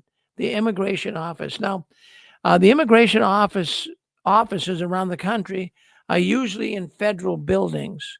So, it's legal to do it. I'm not saying that Jehovah's Witnesses showing up at the immigration office is illegal, but I'm thinking, my mind is going a couple different directions on this one. I mean, you want to be where the people are. So there's a lot of immigrants right now in the immigration office. So they're there to try to, witness to them. But on the other hand, is there an ulterior motive? Is the Jehovah's Witnesses showing up at the immigrant office because they know immigrants would be easy to recruit? I think you'll agree with me. I see it as an easy recruitment, but also, and this is my own reasoning on this, which I've mentioned in months past, kind of steer some of the new immigrants into this religion, into this Kingdom Hall, into this organization, because then they can be kind of kept track of, and they're kind of getting Americanized in a way, but not where they vote. You see what I'm saying? It's kind of like introduce them to parts of America, but not the whole dream kind of thing. Well, if I was a sales manager for the Jehovah's Witnesses and you're looking to make more sales, I would go where the fishing ground would be good. And the fishing ground. So look at it from the control perspective. Well, elaborate on that. What do you mean by the control perspective, Pixie? Well, you've got their language, you've got the literature in whatever their language might be. We have to give the witnesses credit there. They've got every language. And so it's a place where everybody that speaks whatever that language is can congregate, can have a social group. They don't have to build a church building for their own ethnicity. It's already there. It keeps them out of crime. Can kind of see what I'm saying with it? Kind of. I know I do. I see it. Yeah, but you know what I'm thinking. The first thing that pops into my head is, if you're a cult, which Jehovah's Witnesses are, who are the easiest recruits? Generally, they're people in a distressed. No, not that all immigrants are distressed. I'm not saying that, but generally, they recruit people. Cults recruit people when they're kind of down and out. And when you think about it, the immigrants, many of them are down and out. They came here. It's a new country. They'd love to have friends. They love to meet new people. The witnesses can love bomb them and make them Jehovah's Witnesses pretty quick. So someone in the sales department at the Watchtower said, "Hey, hit the immigration offices, roll those carts in, and roll the immigrants into the Kingdom Hall." I think that's what they're doing. Yep. And I think both are true, because in the history of this country, from the very beginning, the immigrants wanted to be with their own language groups from the very beginning, and their own foods and cultures. And so this way they've got a ready-made club for them. Oh, it's a great. I mean, really, it's a marvelous idea. I mean, if I was a witness, that's who I would target, no doubt. Holly, we got to call. Go ahead. Saying this is a new thing that they're putting the carts at the immigration offices. It appears to be that way, Zach. Yeah, I mean, I can't tell you they're doing it. New thing. Immigration offices have been here all the time, and there's been immigration all the time. But I think that the thing that has changed with immigration is seeing people snatched off the street, seeing cars run into, seeing people snatched out of cars, and some of them being disappeared, not getting due process. So what the witnesses tend to do is they find people who are down. And I would think that people at immigration offices have heightened concern about their safety and their future. And that's probably why the witnesses are now targeting immigration offices. Otherwise, they would have been there all the time. Well, there you go. Hey, well, Zach, in fact, I got to say, that's funny you even bring this up. There's a Brazilian restaurant up here where I live in Lowell, Massachusetts. And there's a Brazilian restaurant, and I do business with him. He's bought signs from me. So I was in there the other day, and I had lunch there. And I says, "Well, how's business been?" He says, "Oh, no."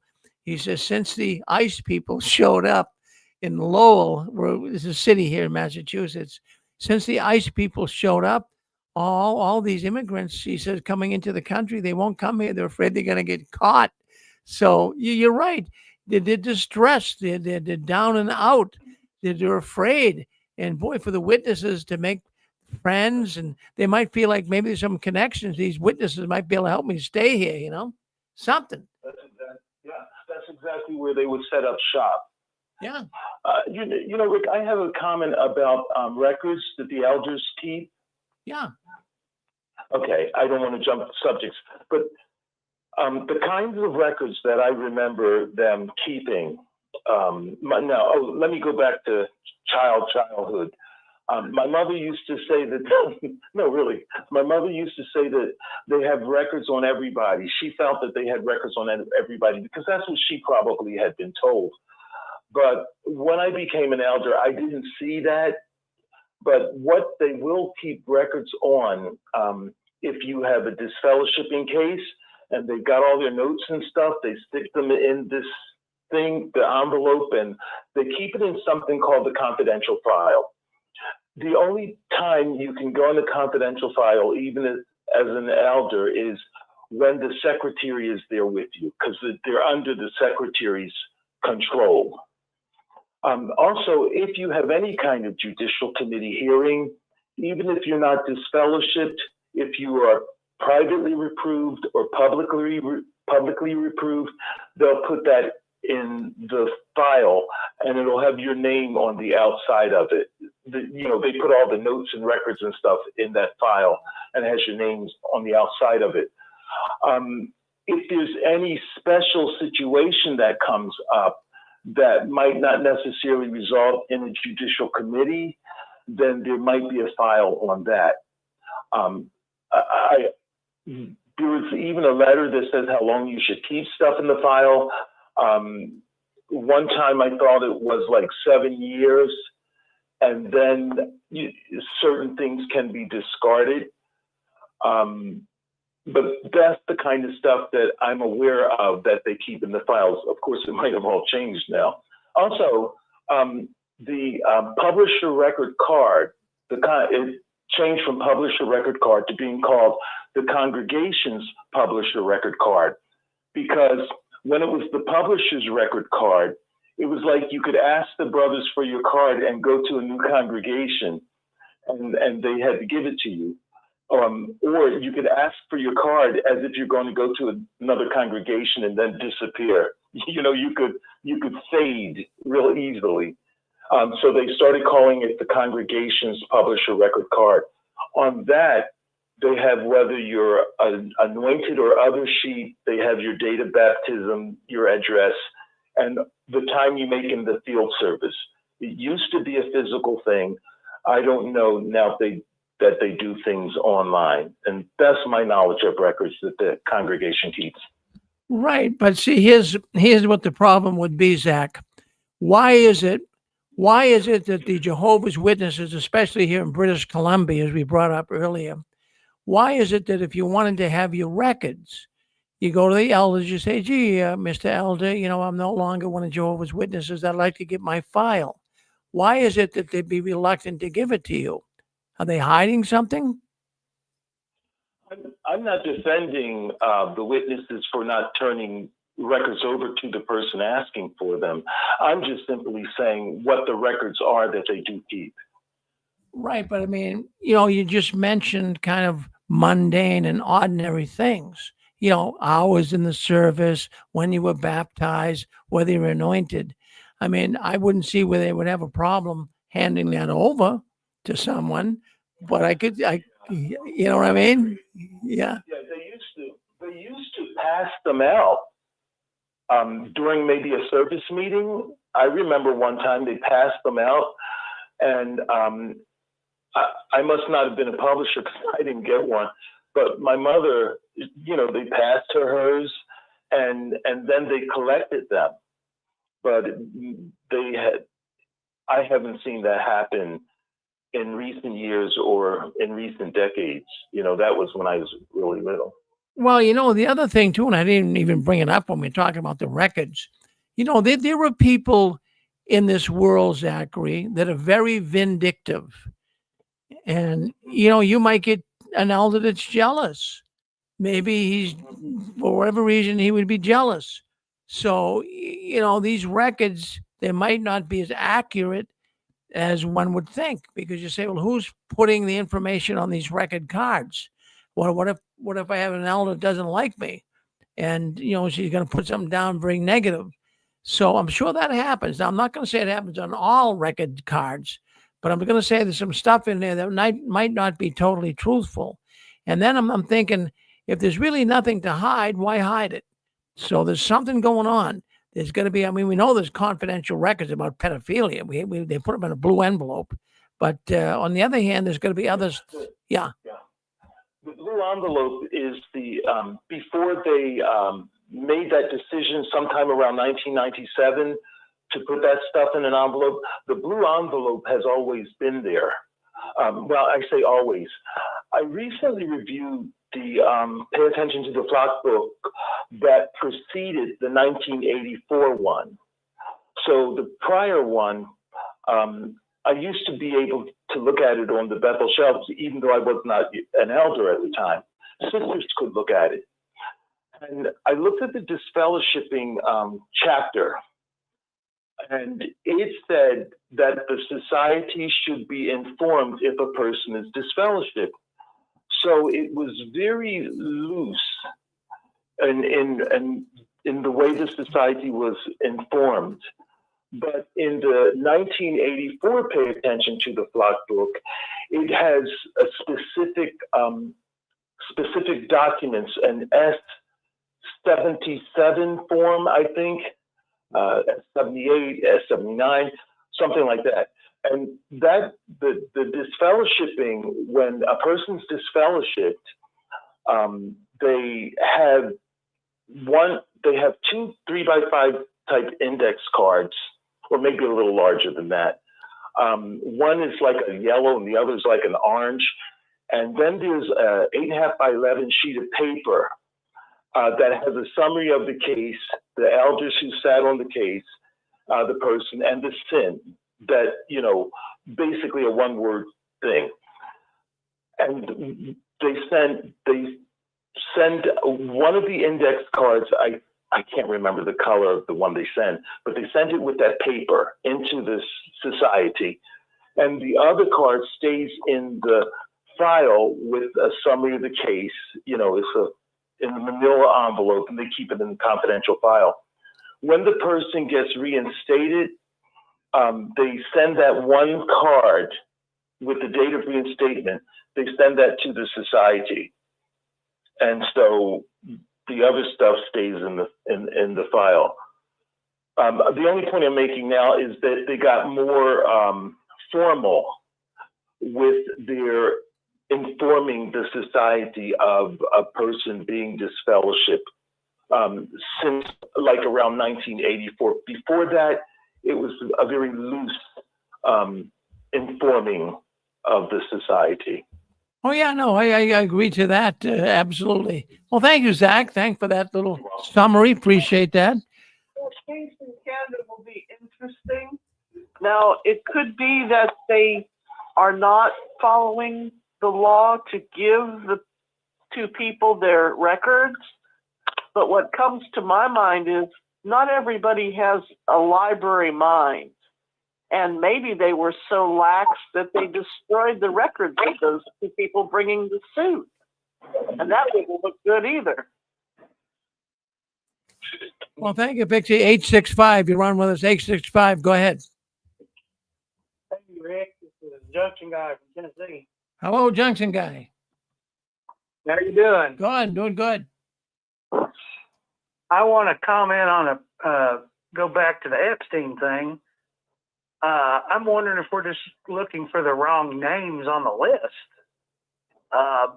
Because I can't imagine, you know, the witnesses know all the names of the governing body members. But what I'm wanting to know is, has there been any transparency or a list put out of who the shareholders of the Watchtower Society is? No, but there are shareholders. There are shareholders. I know the Russell family, Charles Taze Russell family, some of his descendants, they have shares in the Watchtower. I can't tell you their names because it's private, but I do understand that they are shareholders, and there's probably not a lot. It's not like General Motors, but you know, right at the very inception, these shares were available. And when they meet at the annual meeting, you know, they have the public meeting, which is, you know, everyone comes in that's invited. But before they have that meeting in the morning, the real shareholders of the Watchtower, they all meet, and, you know, they have to do it as a corporation. You have to have notes. You have to take what they call minutes of the meeting. So the people of the shareholders, they will take and vote on, you know, moves the Watchtower is going to make. Now, also, it's been said that many of these shareholders are not even Jehovah's Witnesses. So, I mean, that raises a red flag there too. So, but it's very private. See, it's not a public company. It's not on New York Stock Exchange or anything. So a private company can stay private. They don't have to share anything with anybody, really. So that's what the Watchtower is doing right now. Looks to me like, let's go back to the Bible student. Rick, I want. Hello. Let's go. Yeah. What's the question, Zach? Exactly. I just wanted to add something to what I said before. Yeah. Other records that would be in the file, and probably the society is informed about it, is when you have a pioneer who gets removed as a pioneer, you know, from the list. They get deleted, let's say deleted as a pioneer, or a ministerial servant who gets deleted, or an elder who gets deleted. Those are other instances where there might be an envelope in the confidential files. Another thing I thought about when I shut up just now, you know, when we moved on, is I don't know what it's like to go from one country to the other, but if somebody in America is looking for wanting to look at their files, think about it. A second place where their files might be, is at the society, possibly in the service department. That would be another place to kind of go after to get your information. Oh, I agree with that one. Good. Well, again, thank you. Thank you, Zachary, for bringing us up to date on that. Okay, we had some other callers. Did you want to say something? Yeah, go ahead. Yep. Yeah, I was wondering. I just wanted to go back to the border again, but I've watched these witnesses over the past couple of years at the coffee shops and with the cars. Wow, they're not preaching anymore, and so you have to think, what are they doing down the border? And I just throwing this out, but it could be advertising. Yeah, that they're just showing up where the cameras are. Everybody's wanting to see the Mexicans deported, and so there's Watchtower there with the carts. I just don't know. It seems like the preaching work is obsolete. I mean, you just tell a bunch of Mexicans, AW.org, and it's just interesting. Because you remember how they were doing that before. Anytime they could get in front of the limelight, they would just show up, just say they were there. What do you think, Rick? Well, it could be that, Dan. I'm not sure whether it would be or not, but nobody really knows. These guys are all over the map as of late. But I mean, it is good fishing grounds. Let's go with that. As we were just talking, yeah. I mean, what? The only ones we ever got in were the poor ones, Yeah. One thing I want to say about these countries that are banning the witnesses and stuff, I can't believe it because Rick, a lot of times Watchtower can buy these people or settle out of court, but for whatever reason, it's like they've moved into their heart, and they're not letting this happen to people. Somehow Watchtower has pissed them off, and it's probably like you said, it's because they're playing God, and these countries are like, you are not God. It could be a battle of the egos, but you got these countries that are like, you don't run our country, Watchtower. And so something like that, but it's interesting that they're going to this level to stop this work or calling them dangerous and stuff, because most times organizations like Watchtower can buy off these countries or pay them off or pay off lawsuits and pedophiles. They settle out of court all the time. Nobody even knows. Hundreds and thousands of people settle out of court for a few $1,000, $5,000, $8,000. I've heard of it. And so it's amazing. So I didn't know if the countries were moving more into the heart, feeling bad for the people that are being, lied to and, and the hiding of pedophiles. But it also could be a battle of, who's stronger, and Watchtower doesn't hesitate to flex their muscle. They're stupid. Well, I like that little illustration. Yes, indeed. They flex their muscle. They love to do that. Good illustration. Thank you, Dan. All right, you're on with us. Who's on there with us? I see a lot of people coming into the 6 screens tonight. Thank you for sharing your night with us. Who would like to say something? Is that, well, we had, is you, Marazone? Is that you, Gilbert? Hey, Rick. Yeah. The reason, let me help you understand the reason why Watchtower does the record keeping. I'll give you an example, but what they do is they have a dossier. Don't you remember in the movie Casablanca when the colonel is talking to Rick, and then he goes, so I have brown eyes. So they knew everything about him. They built a dossier, a file. But here's the point. Watchtower has dossiers on a lot of people. But here's the reason why. And I'll give you a real life example. It happened in Jesse's congregation. Here you have a body of elders that didn't remove a presiding overseer. They just said, hey, listen, we're gonna have a new presiding overseer. You just need to stay an elder, and so the whole body agreed. A week later, Watchtower says, no, it's not going to happen because the elder that you guys chose, the wife had sent a letter complaining about, just different things about her husband. So Watchtower saved that letter from one of the elders, and they used it against him when it didn't fit Watchtower's needs. So this is the point. And I've told you this all the time, that all of the televisions that Watchtower have in the Kingdom Halls, they're the same. You can't buy them at Walmart. Those televisions have the technology that all of these shopping center stores have, where the TVs are cameras for their security department. So Watchtower knows at 2 a.m, it gets an alert and says, why is somebody going into the Kingdom Hall at 2 a.m. in Massachusetts? Well, because the elder is going to be banging a regular Pioneer sister. But here's the point. Watchtower will record it, the sound or picture, whatever. But they're not going to use it. They're going to have a file on everybody. The moment you go against Watchtower in any way, shape, or form, they're going to go and they're going to say, hey, Rick, we have this video that we want you to see. And they're going to shut you up. And they're going to make you do what they tell you. And this happens in politics all the time.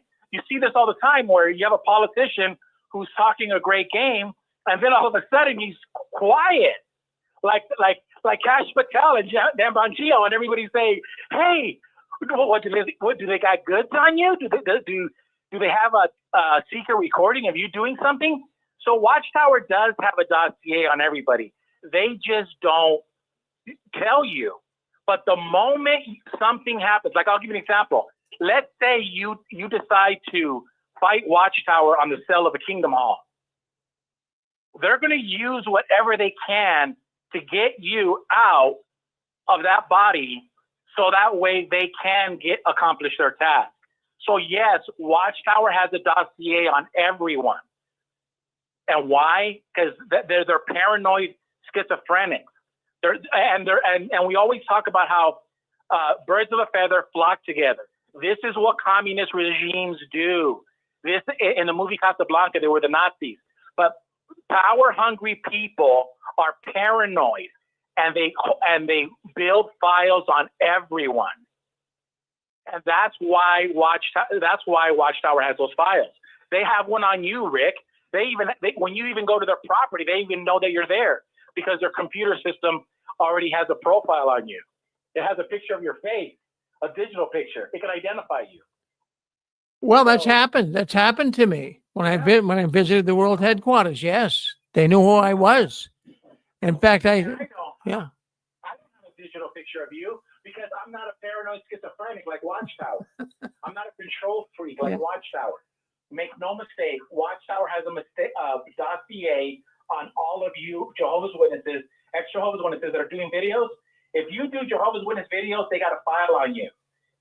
And they're going to build it, and they'll use it against you if and when it's necessary. Well, I'll tell you, back in 2014, my friend Dick Borghi and I, we went down to New York, 25 Columbia Heights. Their headquarters was still there in Brooklyn, and a man told me that they had facial recognition. And he says, Rick, if you go into that building, you're on facial recognition. Now, back then in 2014, the technology was new. I mean, now today, everyone has it on their phones, on their banks, and they recognize your face, they let you in. But I wasn't really believing too much about it back then. So I walked into the building, and I wasn't in that building in the 25 Columbia Heights building in Brooklyn.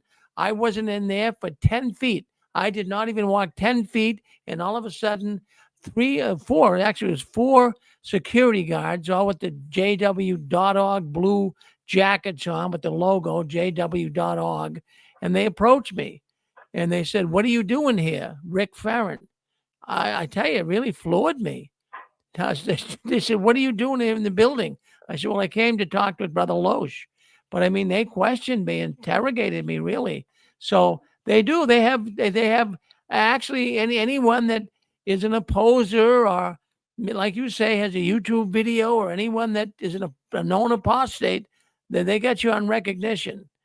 In fact, just recently too, when we did the movie up here, they did the movie up here at the convention, and they wanted to go to Watchtower. They wanted to bring Barbara Anderson. They wanted to bring her into the Watchtower building.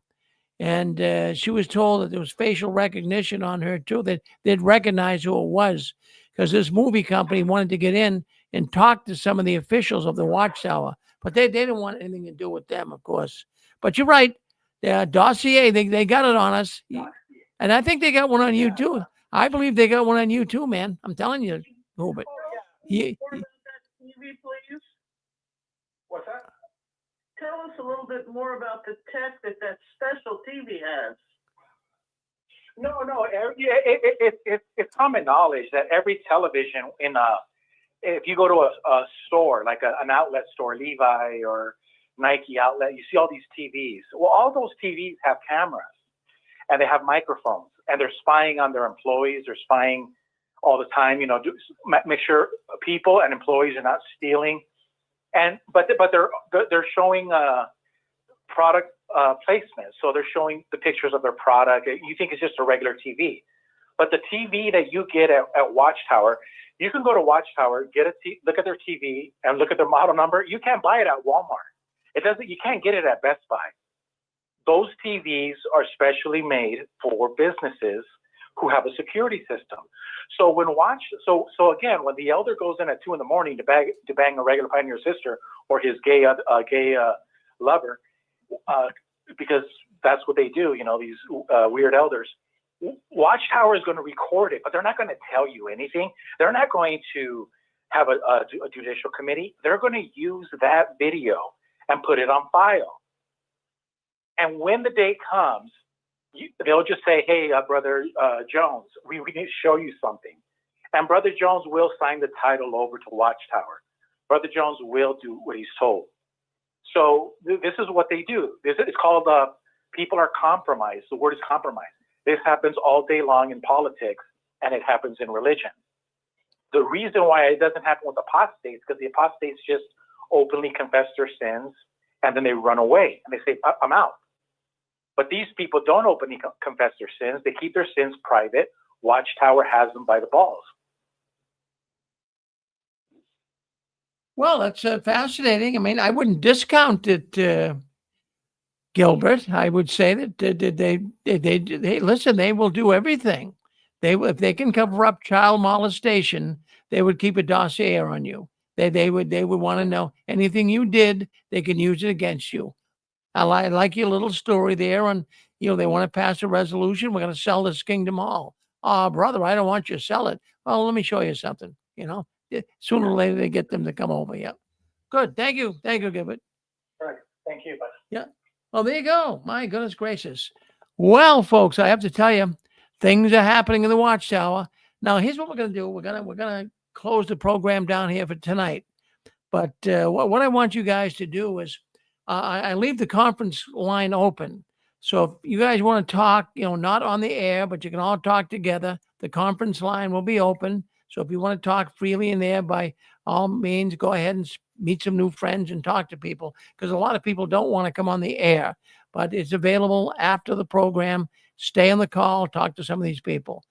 But anyways, friends, thank you very much for wanting to spend some time with us tonight. I thank you for coming in, and I really have to tell you, I'm very glad to see what's going on behind the curtains of the Watchtower. More and more people are leaving, and more people are coming into our call. Now, a lot of people I see on our telephone line here, I can see a computer screen with a whole lot of telephone numbers. A lot of them listen in, but a lot of them won't speak up yet. So one of these days, if you can muster up the courage, by all means, we'd love to hear from you. And you can meet some new friends here in the 6 Screens. And this is where ex-Jehovah's Witnesses come to talk, right here in the 6 Screens. Whether you like the 6 Screens or not, somehow, some way, over the eons of time, we've captured a community. It's not just an audience. What you see here on the 6 Screens is a community. We all have feelings for one another. We all kind of can relate to one another and express your feelings right here on the 6 Screens Telenetwork. Now, there'll be no 6 Screens Sunday tomorrow. That'll be next Sunday. But I want all of you folks out there to keep standing tall. Don't you ever give in, up, or out. And the last one, leaving the Watchtower, please turn off the new light. Thank you, everyone. Good night now.